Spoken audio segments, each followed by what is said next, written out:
All right, what's up, y'all? My name's Trayvon. I'm your host of Old Fashioned Sit Down. Today we got my co-host. This is Cole, man. Thanks for joining in, guys. And man, today we got a friend of mine's I met about a month and a half ago, I would say, and we connected well, and I really wanted to have him on. This is a great guy. Introduce yourself. Hey, everybody, how's everybody doing? My name is Marley Mountain Fan. Happy to be here, Trey. Appreciate you having me. So one night I was bartending. Marley came up here with his dad, and I made them drinks. I made your dad a carrot tequila drink, and he was like, "Bro, some concoction. You're a mixologist." I genuinely loved your dad. He's a wizard, man. Yeah, my pops is good. People love my pops, man. Pops is good people, man. And man, so tell us a little bit about the work you do down in Austin. Yeah, I'm a Hold on. The old fashioned guys. That's right. Oh, yeah, buddy. Salud. Glad to have you guys with the Bullet whiskey. I'm trying to get a sponsorship. I know. Let's do it. I want to tell good stories, but I want to get a sponsorship. Right.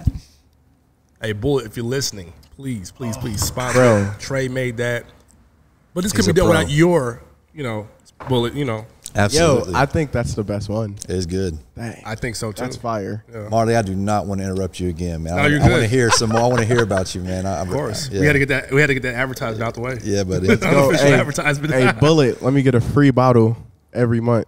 We'll use it. We'll We'll be use it exclusive. We'll use it every month. I mean, we use it every episode. Every episode, only Bullet.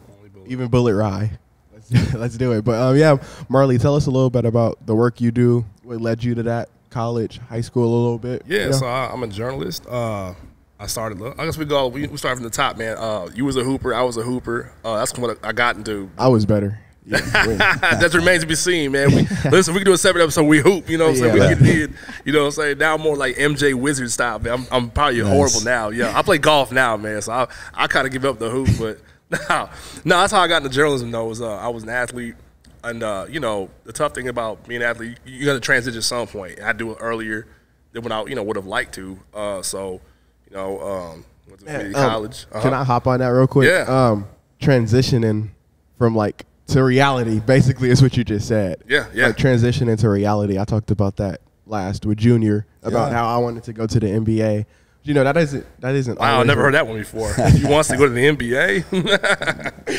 I feel like that's most kids growing up who play a sport. They want to get to the highest level of that sport. But, reality always kicks in. Well, here's the thing, too, man. It's like you could be the man in your city, your state, whatever. And I'll get into some of the work I do here in a second as far as, you read one of my recent articles about, Texas hoopers and whatnot. But, at some point, even when let's say you even get to that point, you're going to have to transition at some point. The goal, not always going to be LeBron or Gareth Kobe or whoever it is, but, if you can be a solid rotation player, right? You can be. I'm trying to think of a guy. Steven Jackson, right. from Texas. Wow. The man. Jamal Crawford. Jamal Crawford. Right. Yeah. Great player. Now he's broadcasting. He's found a way to transition. For Cole, JJ Barea. Oh man, he was a great role player. Yeah. I feel like he's really known. He was a part of the Mavs run. He's like a god in Puerto Rico now. Jason Terry. I can go on and on and on. Pat Bev. Chicago's own Pat Bev, by the way. Chase from Chicago. Shout out Pat Bev, man. Pat Bev. I can go on and on. But the point is, those guys found transition and then going to something else. You see, like Draymond Green doing his podcast too. Right. And he's transitioning. Steve Kerr transitioning. He went, briefly with a broadcaster. Okay, I don't want to do that. I'm going to coach. He's been successful, obviously, with the Warriors. Even before Doc Rivers just recently coached the Bucks, he was a broadcaster. Yep. Yeah. For like 2 seconds. For like 2. Well, that's what before saying. that too, he used to do. He did before with But that's what I'm saying. Like, he was ready to transition. Yeah. That's an important part of life. I feel like that plan B. Yeah. That's the whole deal. So anyway, I got into that's why I got into journalism. I wanted to be around athletics and not hoop in another format. I wanted to cover it. You know what I'm saying? I looked up to it. And I've always been a big reader. When I first got in the game, I wanted to be a sports columnist. Now, obviously, journalism and media has changed a lot, but coming up, I was reading back when Sports Illustrated mattered. You know what I'm saying? We can get the whole right. Back when. Back when, you know what I'm saying? You would read Rick Riley back then, or Scoop Jackson from Slam Magazine. I know you know Slam Magazine. Yeah, for sure. Stephen A. Smith of the world, back when he was the Philadelphia Inquirer, before he blew up on ESPN, even locally, just. Shout out Stephen A. for real. Yeah. Well, the published magazine is just less and less. Yeah. It takes a unique person to write good, That's what the cool thing about what you do. I mean, you're able to continue the journalism and not rely on the heavily published magazine. You do your own. I'm still learning, so I don't know. I don't want to say anything. I don't. No, you're good. Yeah, so a lot of the game now, and we'll get into that, is not only. I mean, I work for a large newspaper in Austin, Texas. It's complicated. We're technically on strike right now, as of like day four now. Wow. But work for a large newspaper in Austin, Texas. And that has changed a lot. I do a lot of the work I do for them is not just for print, but I do a lot of multimedia journalism as well. I shoot and record videos too. Oh wow! Do a lot of social media for them. So that just comes from the experience. The burger. That just comes from the experience I picked up over the Tell Cole about that, please. Tell Cole about the burger. I do all kinds of stories for him. The last video I did for him was a burger story. A burger story. So I wrote a story about. I came to this idea with my editor. I said, hey, what if we did? So I wrote an article about the price of burgers in Texas, right? And like where it ranks like the highest in different cities. Okay. And of course, Austin and Dallas, like one of the higher cities, right? So it's like $15 for like a decent cheeseburger, right? Like one of those like gastro pub kind of type burgers. Ain't no more dollar menu. Yeah. And my lead in the story was like, gone are the days of going to like Mickey D's or the redheaded girl for a dollar value burger, cheeseburger. So like, okay, if you're gonna spend this money on a burger, where are you going to go? You know what I'm saying? So I was like, okay, what if we forget right about it? Let's put a visual next to that. You know what I'm saying? And like my original idea was like, I'm gonna go to like 3 different restaurants and try a burger and I was like, or let me get some MOS. And for those who don't know what that means, that's an acronym for man on the street. When I worked in local television for 2.5 years, and a lot of that was like, when in doubt, go get some LL. Go get some MOS. Ballot fan, go get some MOS. See what the streets are saying. So I always make that joke, like, streets are saying this, you know what I'm saying? But and really, I kind of mean that. It's like, let me go see what people are talking about, because when in doubt, people are gonna want to say something, and people like Oh yeah. People like cheeseburgers, man. It's part of the American experience. You're gonna get a burger. And we all like to give our opinion too. Yes. Yeah, for real. Like, let's just do it right now. What's the best cheeseburger in Dallas?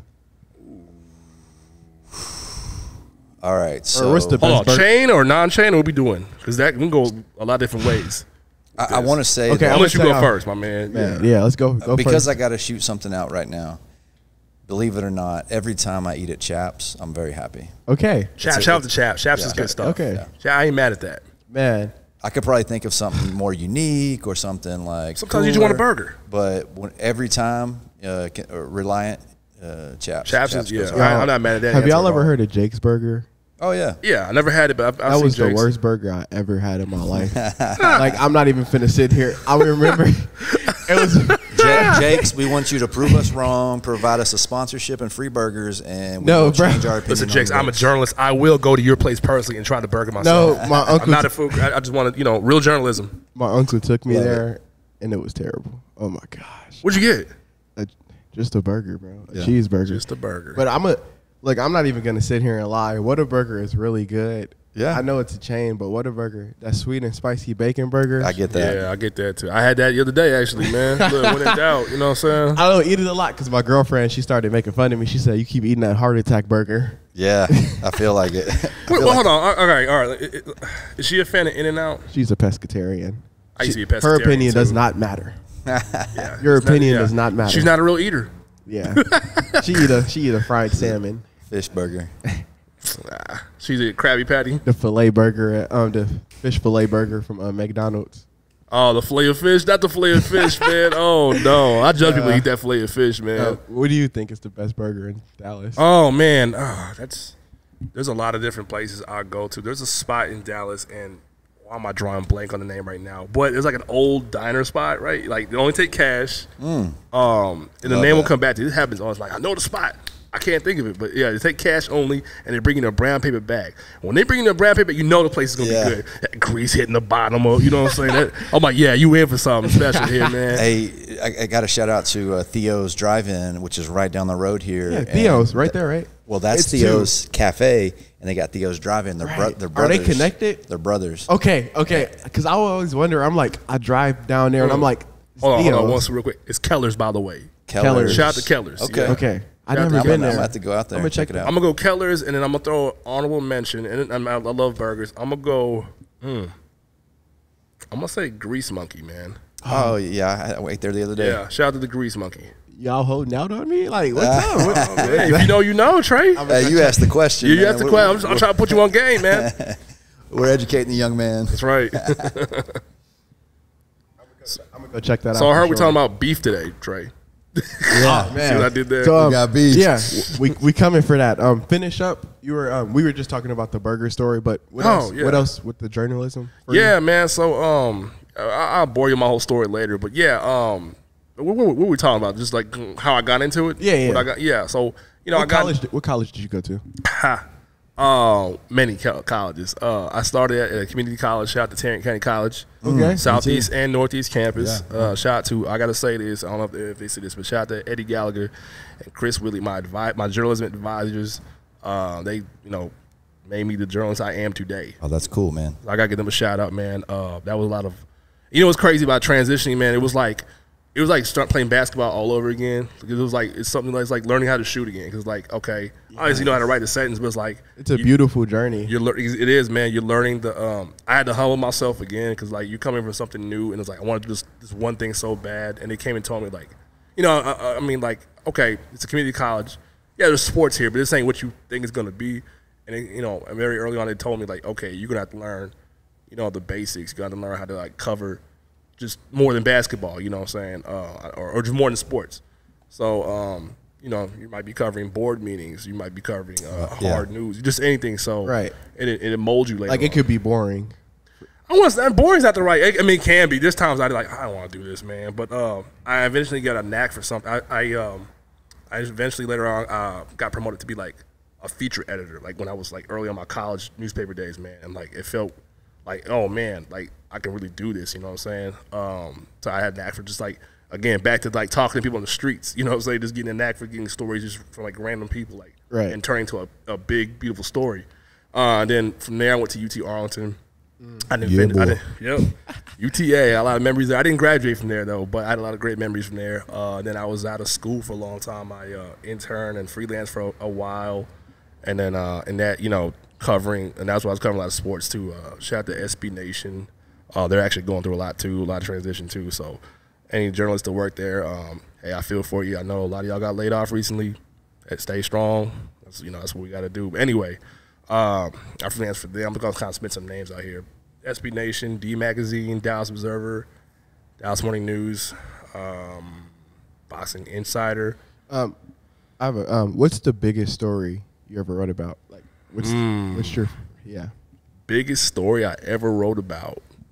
News, sports, anything? Yeah, anything. Well, like what's the thing that was just the craziest, like most? You know what? The eclipse. Yeah. Hey, we're live. We're here. Yeah, the eclipse. I did write it. Yeah.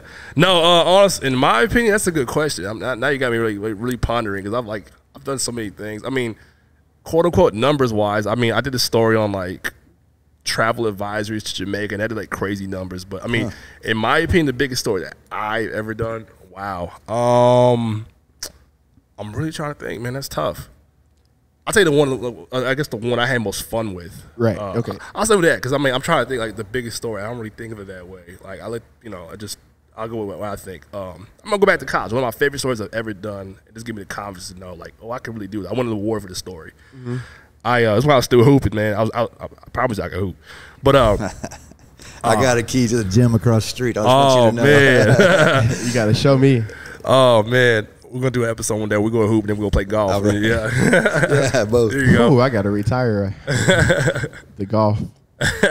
But anyway, so I met this cat at it was like an open gym at the Tarrant County College, right? Me and my mans we go hoop, and I was asking the guy, hey man, what time does open gym start? And like he kind of ignored me. I was like, what's up with what's up with him? I know he saw me. I asked him again, he didn't say nothing. So we started, just throwing up shots, whatever. And somebody told me, hey, he's deaf. I was like, oh, my bad. So we started hooping, right? He's playing on the opposite side. And he can go. He can go, man. He was hooping, man. Anthony Burton was his man's name. I did this story back in like 2010, 2011. This is a while ago. But, Wow. man, I was like, this guy can go. And I found out he worked on the campus. He was a groundskeeper at the college. And then luckily, the only way I was able to get the story is like I don't know how to I didn't know how to like talk and sign or speak and sign, but I did the story previously. I knew a guy that he was learning to do that. That's another story itself. Wow. So I reached out, I said, hey, my man, can you help me with this story? So he translated for me, and that's how I got the story done. So Marley, that was your idea and your direction? Yep. Oh, that's cool, man. I pitched it. My editors loved it, and then when Was he solid for it? Man, he was nice. Right. I wonder. Wow. He was nice, man. That's amazing, bro. Like, and you gotta think like it's basketball. You still gotta communicate. So obviously he can't talk to you. You know what I'm saying? But he can. I mean, in basketball, you got so many ways to communicate. Yeah, it's not just verbal. You know what I'm saying? Yeah, you got. Man, Yeah. You can see it in the eyes. But he can go, man. He was like real hoopers can look at each other in the eyes. Court vision. Court vision. Something. Yeah. He just knew, man. I was like, he can go, man. So Anthony, I don't know what you're doing, man, but shout out to you, man. Thank you for that. You know, let me tell you a story, man. Even real quick. So he went to there's a deaf school in Arlington called the John Masu School for Deaf and Gifted or whatever it's called, man. But he went to that school too, man. So shout out to him, man, for letting me, like I said, tell that story. I know what he's doing now, but you know, that's amazing. That's where knowing people is a really important part of life. Ear to the streets, man. Right, man. Because you asked the guy to help you understand him, get the story. Like that's amazing, man. Yeah. That's such a great story. Thank you, man. Yeah. And you hoop with somebody who was deaf. Wow. That's actually dope. Thank you, man. I won a couple awards for that story. I won a state and national award for that. And that was like, man. And that just like confirmed, like, I can really do this. You know, as a sports, you know, and with sports too, I was like, I could, I could believe. That put the battery in my back. Like, I can really do this, man. Right. You know what I'm saying? So, Cole, recently, a few weeks ago, he went to Austin for the film fest. He saw Killer Mike. Oh, wow. I like Killer Mike. I just have a question. What was Killer Mike acting like after he swept the Grammys? Like, was he humble or was he like? Let me go back a little bit. It was South by Southwest, for those who don't know. I was recently, it was last month, last March. That was really cool. I covered several things. That was my first South by Southwest, by the way. As far as how he felt, you know what? I mean, this is like a couple weeks after that happened, so I can't really say because he was there for something else. This wasn't about him and the Grammys, but I'm sure he was hyped up. I did, give him his props. Like, I told him congratulations. He seemed cool though. I met Killer Mike. I told you before off record earlier, but I met Killer Mike one time at a Run the Jewels concert. The concert was over, and I was outside. Like, I saw his bus, and Mike came out the bus. I was like, "Oh, it's Killer Mike." I was like, I got a picture with him. I can show y'all later. But he was real cool. Then, we did the whole, hold the chain. He got the, the deal. Oh, like yeah. That. Yeah. Shout out to Killer Mike, man. Yeah. And then I interviewed him on the red carpet, man. So kind of full circle. You know what I'm saying? And I was on I covered 2 red carpet events back to back. And one was for 2 super Atlanta ass stories, man. But can we cuss on here? I'm sorry. Bro, you're good. I was like, sure, I think we're good to this point. I don't think we were too worried about that right now. Yeah, you're good. Make sure, man. Keep it real. You're good, bro. you never know, man. I know you're fit, man. Yeah. FCC is coming down. Yeah. if it's hateful, maybe that's a problem. But if it's no hate, no, all love here, man. All love here. Yeah, bud. But anyway, I covered the Freaknik and the Magic. It was the Magic City one first. I think that's the one I met him at. Yeah, it was the Magic City red carpet event premiere, and then Freaknik. But yeah, Mike was cool, man. Mike was real cool. I just kind of asked him, like, what do these stories mean? Because, for those who don't know, Magic City is a very well-known strip club. It's more than just a strip club there. It's like it's a lot of, how should I say this, kind of like an unofficial A&R for like a lot of music in Atlanta that comes out of there. Mm-hmm. So like, if you're trying to be somebody in Atlanta and eventually music industry, like, that's the place where you're gonna get your music heard. It's kind of like where people go get their business done at the golf club, at the golf course. Yeah, that's what Magic City is for a lot of like artists and business people and whatnot. Okay. One more question: who's the most famous person? You've done stories for? Oh, well, I'll tell you right now. The most famous person I ever interviewed was Garth Brooks. Wow. Yeah. That's who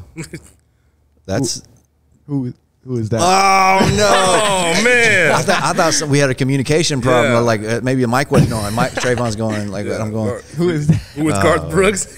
I'm sorry. Hey, I'm sorry. I don't know. You never heard the Big L line? I'm trying to sell records like Garth Brooks. You know what Big L is, right? Yeah, of course. Okay. Rest in peace. Rest in peace to Big L. Yeah. Trayvon, you need to look into Garth Brooks. It is the trippiest thing. What does he do? Because after towards the end of his career, he started. What does he do?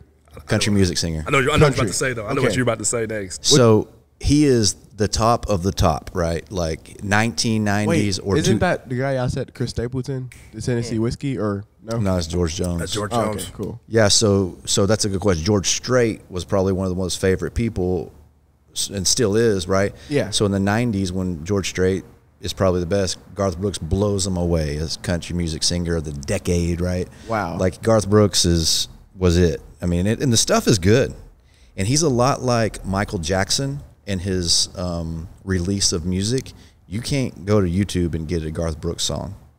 And that may be one of the reasons you ain't heard of him, because you got to go and buy his stuff. Right. I think growing up in this new generation, that is. Man, no, seriously. I think last year, early this year, I almost did a story about it, but I believe, and people who watch it can correct me if I'm wrong, but I believe he put an album out like at a Bass Pro Shop, and you can only get it there. One place. In one place, because you can do that. Okay, I see. So he's like one of the top sells of all time. Yeah, Garth's a big deal, man. Because I know, like, let me. Kanye put the Donda 2 out on the stem player thingy. I'm just saying, like, that's something that I think about when I think about y'all saying we can't get the music anywhere, but at a certain I see what place. you're going with that. Yeah, Pharrell just recently put an album out for his birthday. Yeah, only on his website. On his website. Yeah.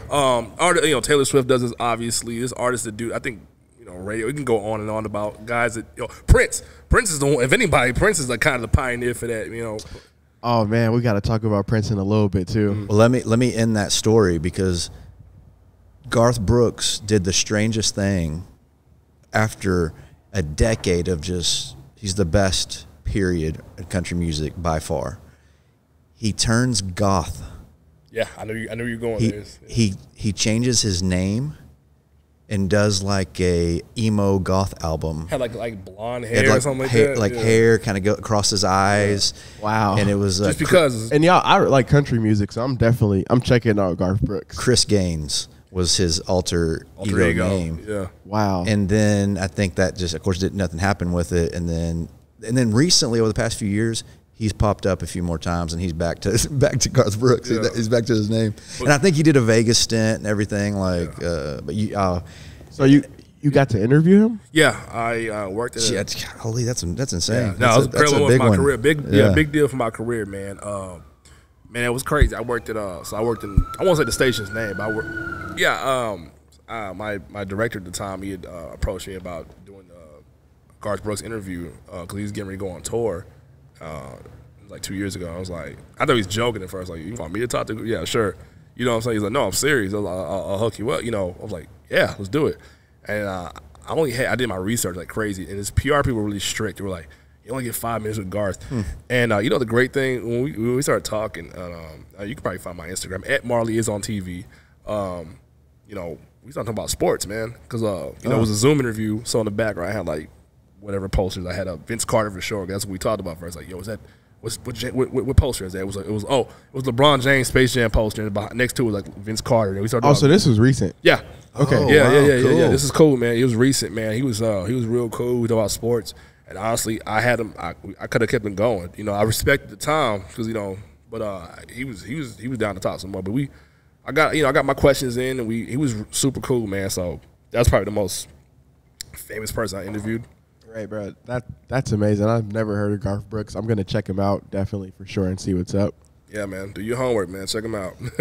I mean, because I'm new to country, I haven't dove super deep into it yet, but definitely for sure that is a genre I'm like, I love this. Mainly the storytelling part of country is like my favorite when they talk about something deeper than just whiskey. To be honest, country, in my opinion, you can correct me. It is best when it's the storytelling is there. And it's like usually when there's sad stories, it's when the best music is the best. Honestly, what I'm saying? This is my and this is a lot with a lot of artists. Period. But this common theme, especially in country music, that you have what I'm gonna call a struggling artist, a guy who's really good, but he's just a dude playing at the firehouse or whatever. Right. And he finally gets together an album, and this album is about drunkenness, loneliness, struggle, heartache, and people hear it. It's real because that person is a drunk. That person lost his girl. That person, he was writing about what he felt right? And so those songs, those lyrics are real lyrics. And then that may happen for an album or two, but then the third album, they've made it, and they got a lot of money, they got a lot of success, and it's more just like generic sounding music as opposed to that sad country song that you feel it as you're hearing it. Mm-hmm. Right. I mean, and the best music in general, man, is how what people can feel. You know what I mean? Like, you know, just before we start, you know, like I was talking about Brooks and Dunn earlier, you know, like, you know, that song's about loneliness. Like, I'm going to this bar every night because I feel miserable. I feel like shit. And you can, it can be the same song, and one guy that sang it, he felt it, and the way he's singing it, you're like, oh, you feel it the same way. But then another guy sing it, it can be, but often it's just kind of like a repeat or a copy of the song. That's the tricky thing with covers. Like, okay, I'm talking about covers right now. Prince's "Nothing Compares to You" is a jam, right? But when Sinead O'Connor does it, okay, what does it become now? You know what I'm saying? How about that? Yeah. Well, then of course Prince. You know, I mean, he's a musical genius, right? Yeah, that's right. Anything he writes down, somebody could cover his music for the next 100 years, probably. 100%. That's our own genre in itself. You know, it's Prince's music. But yeah, Prince covers. We do a whole podcast about best Prince covers. But we ended up with Prince talk, right? Yeah. Just saying, okay. So, bro, Marley, shout out to you, bro, for your journey to where you are now. Appreciate it. It's gonna continue to grow. I believe that, and I see that for sure. So definitely, the title of this episode is Rap Beefs for a reason. So, man, I text Marley this morning. I'm like, bro, J. Cole apologized. We're going to listen to a little bit of that real quick. Y'all listen to this, man. It's the craziest thing I've ever seen, actually. Is the apology in a rap song? No, the apology is in front of J. Cole throws a Dreamville Fest for his label. Hold on a second, though. He has apologized in the song before. Wow. Yeah. Lit Nas Down. I hate that song so much. Oh, man. But look, bro, that is the type of person. He lit Nas down again. That's hilarious. I don't know, bro. My opinion, we could listen to it. We're going to listen to it. Let's go and listen to it. Yeah. Let's listen. So I'm so proud of that project, except for one part. Y'all good? It's one part of that shit that make me feel like, man, that's the lamest shit I ever did in my fucking life, right? Right. He dropped a new mixtape. This is not what a lot of people want to hear. I know I can hear my niggas up there right now like, nah, don't do that. But I got to keep it 100 with y'all, right? I damn near had a relapse, right? Because y'all heard some shit that happened 3 weeks ago, however long it was. Y'all heard that bazooka that was dropped on the motherfucking game, right? So all of this time of me moving on my own accord, for the first time I was tested. Why am I tested? Because I got the world and I got my niggas like, what you gonna do, Cole? My niggas like, boy, I must have had 1,000 missed calls. Oh my fucking God. Text flooded. I couldn't even answer my shit. Nigga, it's wartime. Right? Niggas want to see blood. And I was conflicted because, one, I know my heart, you know what I mean? And like, I know how I feel about my peers, these two niggas that I just been blessed to even stand beside in this game, let alone chase their greatness, right? So I felt conflicted because I'm like, bro, I know I don't really feel no way, but the world want to see blood. I don't know if y'all can feel that, but the world want to see blood. So I say all of that to say, in my spirit of trying to like get this music out, I ain't gonna lie to y'all, I moved in a way that I feel spiritually feel bad on me. Like I try to like jab my nigga back and I try to keep it friendly, but at the end of the day, when I listen to it and when it comes out and I see the talk, that shit don't sit right with my spirit. That shit make me feel, that shit disrupts my fucking peace. So what I want to say right here tonight is, in the midst of me doing that and in that shit, trying to find a little angle and downplay this nigga's fucking catalog and his greatness, I want to say right now tonight, how many people think Kendrick Lamar is one of the greatest motherfuckers to ever touch a fucking microphone? Dreamville, y'all love Kendrick Lamar, correct? As do I. So I just want to come up here and be like, publicly be like, bruh, that was the lamest, like, goofiest shit. And I say all that to say, it made me feel like 10 years ago when I was moving incorrectly. And I pray that God align me back up on my purpose and on my path. You know what I mean? I pray that my nigga really didn't feel no way. And if he did, my nigga, I got my chin out. Take your best shot. I'm gonna take that shit on the chin, boy. Do what you do. You know what I mean? Like, all good. Like, it's love. And I pray that, I pray that y'all are like, forgive a nigga for like the misstep, and then I can get back to my true path. Cause I ain't gonna lie to y'all. Past 2 days felt terrible. Like, man, that's a handful. Like, man, I got a lot on my mind, and I don't know their music that much. I'm gonna go first on this. Go. I'm gonna go last. Go ahead. I don't even know. When I'm listening to this, I'm thinking he responded because of peer pressure. Because when I think about it, J. Cole has never had a problem with Kendrick Lamar. In my opinion, Kendrick Lamar didn't even really diss J. Cole. He dissed Drake. Kendrick Lamar is coming for Drake. It's not even really a J. Cole thing. He just said, forget the big three.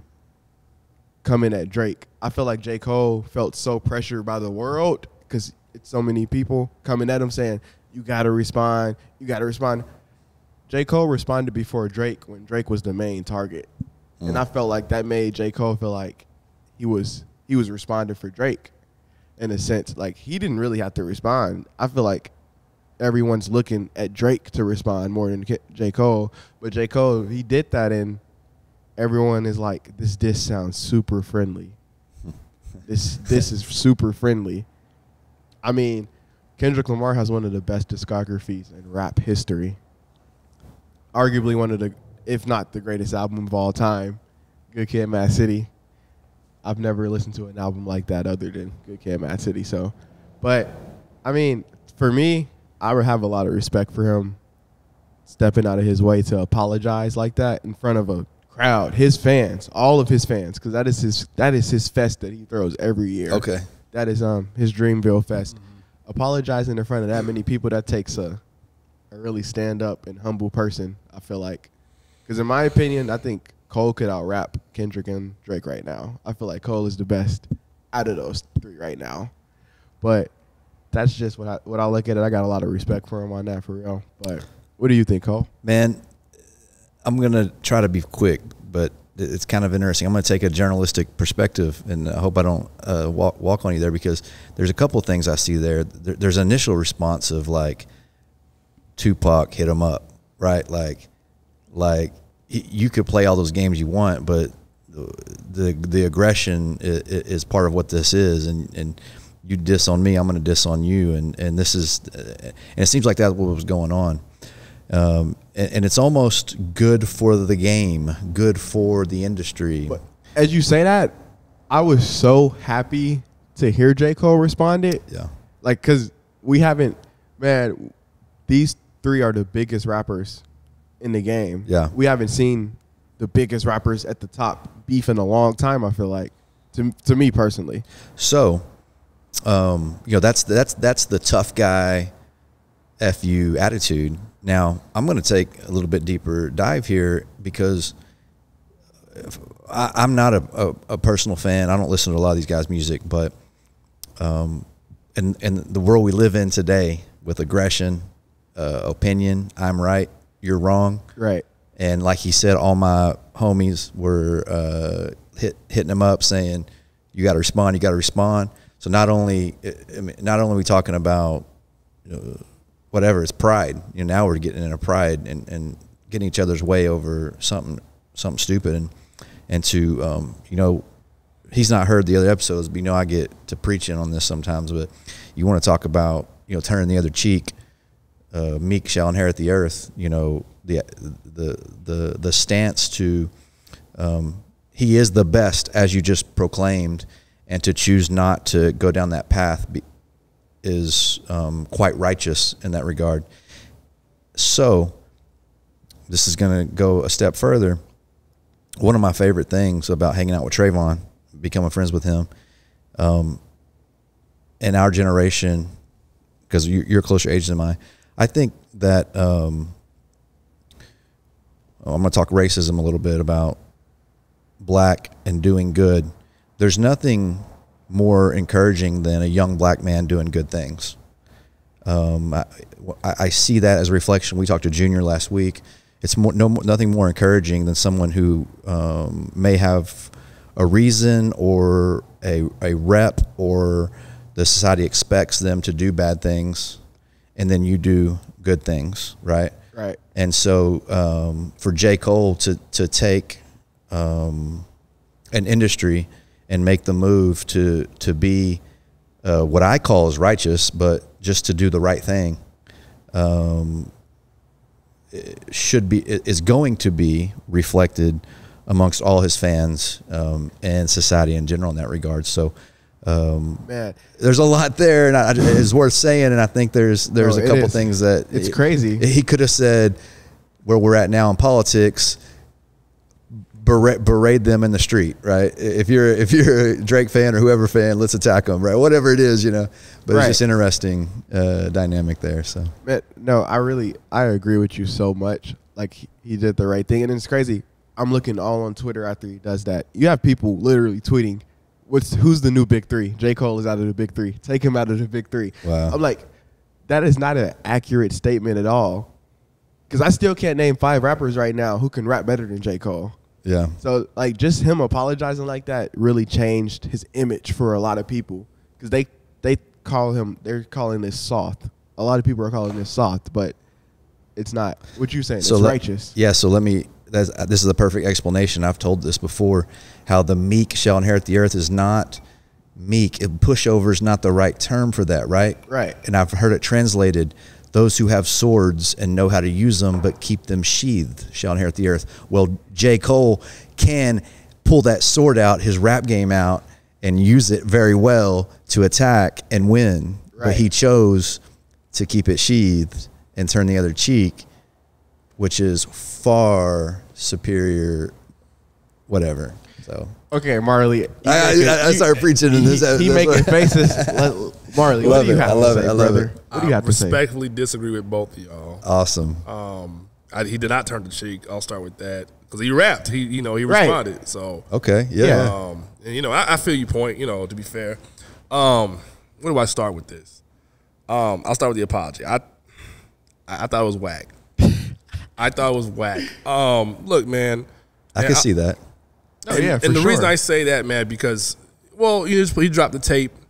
All through the tape, he's talking about how I'm the shit, I'm the best. Cole's been saying forever, and everybody got that. Everybody got. I'm a fan of all 3 of these guys, right? You feel like he's the best. You feel that way. You obviously see he's got talent. So you see like this guy's very talented. I see it. We all see it. He's been talking that talk for a long time, saying I'm the best. Kendrick, and I agree with you. That was really going. I want Drake, but I'll take you too. If you in a way, I'm gonna get you out the way. I get to what I really want here. Bro, that just Drake. shows you the person Kendrick is and the savage he is. That's why He's a pit bull. That's man. why you Yeah. love Kendrick. Yeah. I was watching. They was pulling up Kobe Bryant and Kendrick. Kobe said Kendrick reminds him of himself in the rap game. I can see that. Yeah. He that dog, that pit bull, whenever he wants to be. Yeah, I can see that. 2 very guys are in their craft. Guy writes to Kobe. 2 very private guys too. You know what I mean? Almost kind of reclusive at times, especially Kendrick. But anyway, yeah, that's my first gripe with him was like, why put it out? And then you talk all this, and then like, I'm being the quote unquote big. Or I felt what do you say? I felt guilty for saying this. Conflicted. And another point I'll bring up too, man, is you felt some type of way about going out this, and this is rap. But you didn't feel some type of way about having a song called, what was the name of it? It was an acronym too, Hide Your Bitch. All right, which I thought was silly. Let's take it all the way there. You talking about the HYB? Yeah. I like J. Cole, but like, okay, I'll go back 10 years ago, Forest Hills Lanes, whatever the hell it's called. And that's great. GOMD? Yeah. You see what I'm getting at, you know what I'm saying? Or him rapping, going at a no name. No name. I believe another Chicago. Yes, shout out No Name. I thought that was whack, when he did, when that went into diss, but just, going back at her. So I'm like, look, man, if you're this is rap, and this is where, age kind of comes in a little bit. You mentioned hitting him up. We're gonna get into that in a second here, but in you know, in the sport, it's strictly sport, not violence, not real beef, not where somebody's getting hurt, but just competition. Yeah, strictly competition here. If this is competition, and you're saying, yo, I'm the man, I'm the shit. I'm you know, you look whack to me, man, for coming apologizing. You know, I remember before, you know, there was internet. It wasn't like it is now. Like we'll go back to, you know, Jay-Z and Nas, right? 'Cause that's the most popular one people like to bring up, and I'll have some rap piece here in a second. J. Cole also quoted some of Nas and Jay-Z's bars with each other, showing respect to them. He said, "Your first was classic, your last was tragic." Yeah, obviously a tip to Ted Kelver, Good Kid, Mad City. Yeah. Good Kid, also, Mad why City. did he start? Well, Mr. Morale. Also, why do we know he started Good Kid, Mad City? Or did he start at Section 80? That's a whole nother discussion too. He definitely started Good Kid. Should he started at Section 80? Because he said they ain't been wrong already. He said your second put. And then he's lying, by the way, because you know he's the one to talk about. But anyway, that's a whole. I remember what he said, but you know, don't do that. Well, okay, we'll go back to, like, you know, Jay-Z and Nas takeover and Ether, right? Okay, so, like, you know, Hov, and that beef was brewing for a long time already. If you know about the history, let me go back a little bit. So if you don't know, you know, Nas was on, you know, came out first, right? Illmatic. Hov came out 2 years later with Reasonable Doubt on the song. Was it? Dead Presidents, you know, it's Nas, you know, presidents to represent me. You know what I'm saying? The story was, like, he wanted Nas to get on the track with him, didn't happen. Hov felt some kind of way, so he sampled the song, right? You know, he mentioned that, oh yeah, I sampled your voice, you was using it wrong. You made it a hot long, I made it a hot song, you know, kind of deal. So they always had like a little tension. I love rap beef. I love it, man. It's a sport to me, you know what I'm saying? So they had their tension. And then, you know, Nas said something on a sophomore album. You know, back in the day, I mean, it's still a big deal. But, like, when an artist came out with, like, their sophomore album, I was like, okay, you had your debut, but what's the sophomore album like? Right. You know what I'm saying? So when It Was Written came Kendrick, out, Good Kid, Mad City debut to Pimp a Butterfly. I gotta go Section 80 first. I can't. That's not an album. That is an album. It's a mixtape. Nah, it's an album. I mean, that's still solid. Yeah, that's an album to me, man. I love that debate. Album, mixtape. No, it's a mixtape. An album. Yeah, we can. That's a whole other discussion. That's an album. That's an album to me. But anyway, It Was Written. He's talking about Hov on the opening track. You know, headset, TV headsets, Lex the minimum. He's talking about Jay-Z in his video with the just little darts. You know, they're going back and forth each other for years, and then eventually we get Takeover, and you know, towards the end, you know, Ask Nas, he don't want with Hov, and then, you know, and Ether comes out, and then we get back to Super Ugly, and then, you know, anyway, I get back to a point where we used to have a time before it was Twitter and all this stuff going back to. You used to have to go on a radio station. All right, kids. Okay. You had to go on a radio station. All right, kids. Rest in peace. You know, shout out to Tell Angie me that. I didn't know that. Yeah, seriously. And shout out to Angie Martinez. Shout out to Funk Master Flex. I don't know if you know these people's names. Yeah, Funk Flex. Shout out him. He's still going hard Funk till Flex, this day. Angie Martinez. You know, or any of those radio stations, Stretch and Bobito, whoever. And artists would go on there and air their grievances to whatever issues they had today. You know what I'm saying? This is what. You know, Nas went in there. He's like, there's a famous rant. If you pull up YouTube right now, Nas is on. I think it was Angie's show. Yo, man, bump Hov and also screw the Diplomat, screw Cameron for that whack album he put out. Screw. He was going in, and Hov went on later on. Nas was a menace, bro. Yeah, oh yeah, look, he was backed in the corner. But which one? Takeover or Ether? That's interesting, man. So I'm gonna give you, okay, so Nas won the battle. It's how I used to say this. Nas won the battle, Jay-Z won the war. I thought Takeover is a better song. You know what I'm saying? Because I'm like, yeah, I felt what Hov was talking about. He's giving the facts right there. But what Nas did, he took it to, like, I'm gonna take it like the high school. I'm just gonna clown you. I'm gonna roast you in front of everybody else. When you say it's the better song, that's when I don't agree with that. You don't think Takeover was a better song? When you're dissing somebody, you're coming for them. Well, that's what I'm saying. Yeah, like, you got to go for the better diss, not the better song. I feel like he was disrespectful. Yeah. I'll say, but my issue with it was like stuff I wouldn't even say now. It was just like he's calling them. I ain't gonna say some of the slurs. He was saying, but it was like, crazy. Like J. Cole, he said your arms might be too short to box. Not even that, man. Now I was just saying some crazy stuff. He said, you know he was wilding on Ether, man. You know what I'm saying? Like Rockefeller died of AIDS. That's the end of his chapter, and that's the guy y'all named the company after. That's wild as hell. When you say disrespectful, I think about No Vaseline. Oh yeah, that's probably the most disrespectful. That's probably the best diss track ever. Yeah, that's fair. Wow. No Vaseline. You go back, see, went yeah, back. I know Yeah, that one. yeah. No Vaseline was crazy. Yeah, Ice Cube was a monster. him and Common having beef. Yeah, I totally forgot Bro, about I that. met Common. You forgot a few months ago at a restaurant downtown. Common, man, humble dude. You know, it's funny how I only got 7 introduced- rap though. Hold on, 7 rap though, because Common will diss you. No, it's true. I don't know if you know this. You know him and Drake had an issue. I didn't know that. They dissed each other. He called him Canada Dry. Look it up. Look, man, and it's my whole thing. Like rap beef has been.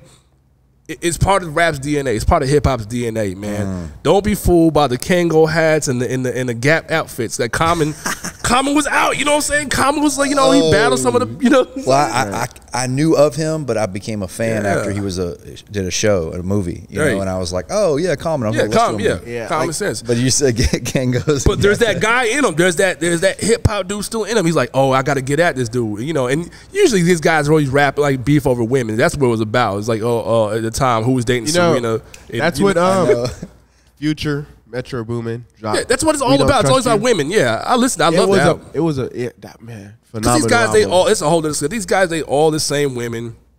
It's silly, petty rap beef. Drake was sneak dissing Future on his latest album, For All the Dogs. Like he said in his song, what would Future do? He would have sex with the girl. What would Pluto do? Yeah. So I did it. So Drake is literally just saying it right there. Nobody knew that until Future and Metro Boomin dropped the album, where they just brought everybody against Drake in that album. Rick Ross, Kendrick, The Weeknd. I heard it. Man, everybody. It's really interesting, bro. Yeah, and I love it. I love it. Negativity. Which is why you got J. Cole right in the middle, because J. Cole. But he been talking spicy too, though. Like we can't just say he's right. He's been talking spicy too, like first person shooter. You know what I'm saying? He was, he was like, yeah, he's bigging up Kendrick, but it's also like, like. This is bar for bar right now. He is better than Kendrick. Can you apologize? Don't seem like it right now because he apologized. Can you apologize in a response track? You know what I mean? Do you have to? Okay, y'all want to know what I want to happen and say, "Let me have a talk with you," or can he actually spit this bars if you and apologize? I don't know. I'm just like on that. Does that? It don't sound the same if you do it that way. This is what I want to happen. I want Kendrick to say, "Forget that," and diss J. Cole again. Yeah. No, he didn't even diss J. Cole technically. I want Kendrick to just say, "Forget that," and diss J. Cole. He did diss J. Cole though. Barely. Motherfuck the big three. It's just big. Okay, me. that ain't really. He said he came at Drake album and catalog. He said it's about Drake, but he came. Yeah, Cole got some dark. But I want Kendrick to really just go at him, so J. Cole can actually get that feeling and really just come back. Then just click it up. That's not a shot at them. That's a Cole in there too. You the click. You want to click up with this dude, man. Oh, see, that's it. See, what I'm thinking, I'm like, how would this work out? J. Cole and Drake against Future and Kendrick. Future's not gonna write a rap diss though, man. He's gonna sing about you. You know what I'm saying? Yeah, I love Future, but he's not gonna diss you. The intro track to "We Don't Trust You" is about Drake. Yeah. I listened. I ran the whole. I ran the whole thing. Yeah. So, I'm a Future fan. You know what I'm saying? Yeah. Shout out Future for sure. Okay, I'm gonna say this real quick. Y'all might get mad at me. I think Future got the better catalog than Drake. I'm gonna say it right now. Than Drake? Yes. Than Drake? Yes. Trey, this is why he does reaction videos. Yo, I love his reaction. I love his reaction. Wait, you can tell I work in media, man. Okay, bro. Look, I'm joking. Okay, look, I am. No, I'm serious though. No, but Marley, I am not the hugest Drake fan. I am not. Neither am I. I said this in a recent video. I think J. Cole has never been number 3 in the big 3. He has always been number 2 or 1. No, he's never been number 1. Drake has never rapped better than J. Cole. I don't know about that either. Drake has never rapped better than J. Cole. But look, I don't know about that either, bro. Man. Future, I'm not even a fan. Like I'm not even a super fan. Future like that. does not have a Nothing Was the Same or a Take Care. He's got something better than those. No, which album? Oh man, Dirty Sprite 2, 56 Nights, Monster. That's awesome. Yeah. Not Marley. I just gave you 3. Oh, you delusional. No, I'm not. He's delusional. Oh my gosh. I'm not talking about rapping. I'm just talking about straight music. By the way, obviously we know who's winning the rap battle in that. I'm talking about just the music, man. Drake can't rap better than Future probably, but I like that take. I like that take. I disagree with that one, but I like that take. I mean, Drake can't rap better than Cole. I disagree with that, man. You gotta go. One has ghostwriters. Allegedly. I mean, allegedly, bro. That's why he taking so long with the diss, because he can't write. Nah, because he don't want it. Well, that's why he don't want. Yeah. No, that's BS too. Because you know why? He sure didn't take. He didn't waste no time to go on that push. Duppy, how long did Duppy come out? Duppy came out like that. But bro, push it. Duppy came out like that. I'm gonna say this right now. And Duppy was nice. Bro, Duppy was Pusha nice. T and Meek Mill are not Kendrick Lamar. Pusha T and Meek Mill are not Kendrick Lamar. I don't know about that. I don't think Kendrick wanted with Push either. Pusha T. I don't want to put. I'm scared with foul Push got on anybody. Drake man. would never. Man. I don't think Drake has the confidence or rapping ability to come at one of the people I agree who with are that on his now. level. I agree with that now because after what happened with that Push beef, he's like, you know, he ain't responded yet. You know what I'm saying? But here's the thing, man. Let me fix this narrative about Drake. You know, and this is what drives me. I'm not talking about you, but Drake stands in general. Yeah. They always pull the narrative. Like Drake's always been a rappity rap ass. Like I'm a dish you kind of. He has. Drake came from the school of like. You know, Little Brother. Shout out to Little Brother. You know, that's who he's influenced by. Shout out to Fontaine and them. I seen him live, by the way. Great show. He came from that school. You know, he came from the MF Doom. So I got the MF Doom shirt on. He came Shout from out that school. MF Doom. Yeah, he was. I hate this term, but quote unquote like a backpack rapper dude. You know, I'm sorry, not Cole, but Drake does it. He gets busy. He does his homework. He knows what he's doing. I'm gonna give you a list of names he's gone at. Common. He's gone at Common. He's gone at Joe Budden. He's gone at Meek Mill. He's gone at in Loss at Push. I'm forgetting some. Gone at Kendrick over the years. Kendrick. Sure. He's like gone, even on first person shooter. Him and Hove have gone at it a bunch of times. Not first person shooter. He was saying you're not Kobe Bryant to us. Yeah. He's talking about Kendrick. Yeah. Even Kendrick said Prince outlived Mike Jack. He's talking about him and Drake. Yeah, because Drake is going after the Michael Jackson record. Yeah.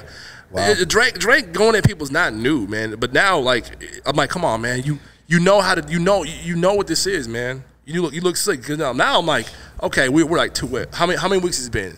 3 weeks? 3. We ain't heard nothing Future yet. and Metro are dropping. What did he say on back to? album What did he say on? Hold on. What did he say on back to back? What did he say on back to back?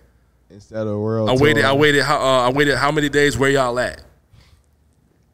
I rest my case, man. Ah, man. But I rest my case. I don't know if you know Marley, but Future and Metro are dropping the second album I'm this aware. Friday. I'm so excited. Is this Friday? Yeah, this Friday. Oh, I'm excited, man. I'm so excited. I'm so excited, man. I wonder, is it going to be more on there? I hope so. I hope so, too. I'm looking forward. Bro, Future, this is what I'm saying. Future, Maybe Kendrick got another verse on there. Future is aging so perfectly as a rapper. Mm-hmm. I haven't seen Future fall off at all. Yeah. It's crazy. He's gotten, and he got a late start because I don't know if you know this. Future comes from the camp of Outkast. He comes from the Dungeon Family camp. I didn't know that. Killer That's Mike. cool. Mm-hmm. Yeah, all them guys. Killer Mike, Future, Big Boy. 2 Chainz. In a way, yeah. Some ways, yeah. I mean, 2 Chainz isn't on their level, but he's done. Yeah, but I'm talking about like little camp though, like from the Dungeon Family. They all are you familiar with the Dungeon Family? No. Oh man, you gotta do some. There is a documentary on Netflix called about the organized noise. On Netflix? Netflix. Go I'm watch gonna watch that tonight. Go for watch sure. that. You learn about the producers for Outkast, and you need to watch that. Yeah, watch that tonight. That's your homework tonight, Man, Trey. because Future's That's on why that. we had this was segment of the podcast. This is the homework tonight. Because Do your homework. Future technically won 2 Grammys with Killer Mike for the best rap performance and the best rap song. Yep. Because he was on the Engineers and Scientists. Scientists and Engineers. Yeah, that was a dope record. That was a dope record. But man, like, what's your favorite rap beef of all time? Let's go first. You go first. I'm limited in the newer rap, man. So No, when you it's talk all about time. Go ahead. It's We all- talked about it off the record. Go ahead. I mean, it's easy. I mean, it's Tupac and Biggie, dude. Hit them up and East Coast, West Coast. Okay. That was Listen. my. I mean, I listen mostly. Hit him up. You can't. Hit him was very disrespectful. Yeah, You I'm can't- not mad at that answer. Yeah, you can't live in that era and not know about that and be involved in it. That video, man. I mean, it was so crazy. That's why your wife, I mean, what? Like it's like That right there, mic drop right there, boom. That's over, and that was just a small And sliver. then Biggie had the little line, because he never give a full diss. He had a little line, if Faith had twins, would she have 2 Pacs? Get it, 2 Pacs. Well, and the crazy thing about looking back is both those dudes dead. Rest in peace, both those brothers. Yeah. Man, that's crazy. Man, my favorite rap beef recently. Wow, I actually think this J. Cole, Kendrick, and Future. J. Cole, Kendrick, That's your Drake, favorite and one? Future. But I mean, mine's He's been running around like sad the last few weeks. I could tell he likes it. He likes it a lot. Little Dirk and NBA YoungBoy. Oh God, that sounds silly. It is silly. What are they beefing over? What is it? It's crazy. Hold on, wasn't Cole and Young Boy going at each other too? Nah, Cole said, I still want to give me a track with YB. No, what's that joint he did with Lil Yachty? Yeah, Cole and That Yachty. song hard too. Oh my, bro, that verse is crazy. Yeah, that song's hard too. I've been quoting that, Yeah. bro. Cole But he was went going off. at Young Boy, yeah.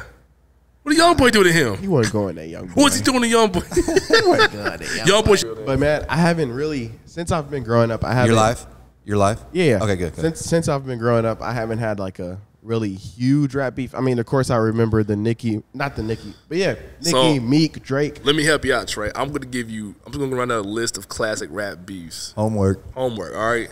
Just off the dome. I'm gonna go back in the day. You ready for this?